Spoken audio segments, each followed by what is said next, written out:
Synopsis of the books of the Bible. Numbers. By J.N. Darby.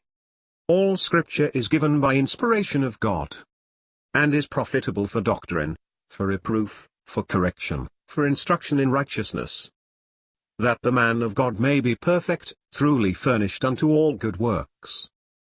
2 Timothy 3 verses 16 and 17.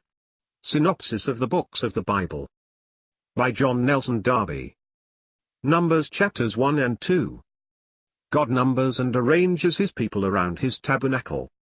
The first thing to be noticed is that God numbers his people exactly, and arranges them, once thus recognized, around his tabernacle, sweet thought, to be thus recognized and placed around God himself. But here it had no reference to calling by faith, but to families, and households, and tribes. That order was carefully maintained when encamped at rest, or on their march, but it was the order of a nation and its tribes. God dwelt there, but the unity of the body, or of the spirit, union in any sense had no place. 3 tribes on each side of the court kept the tabernacle of Jehovah. Levi alone was excepted, in order to be consecrated to the service of God. Therefore the tribe of Levi encamped according to their families immediately around the court. Moses, Aaron, and the priests were placed opposite the entrance whereby God was approached. The least things in the word deserve to be noticed. Psalm 80 is entirely opened by the position of the tribes.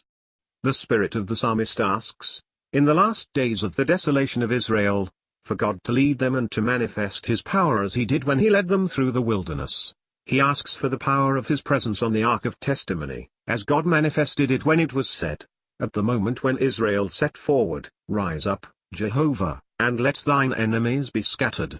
Ephraim, Benjamin, and Manasseh were the 3 tribes nearest the ark in the camp of Israel. That is why it is said, in verse 2 of the psalm, before Ephraim, Benjamin, and Manasseh. In the setting forward of the camp, the order given was that the tabernacle, surrounded by the Levites, should be in the midst of the tribes, as it was when the camp was at rest. Numbers 2 verse 17. It was in the midst of them as of an army that was its guard, as their rallying point of worship and approach when the camp was at rest. They kept the charge of the Lord. In Numbers 10 we shall find that another arrangement took place as a matter of fact, of this, in its place,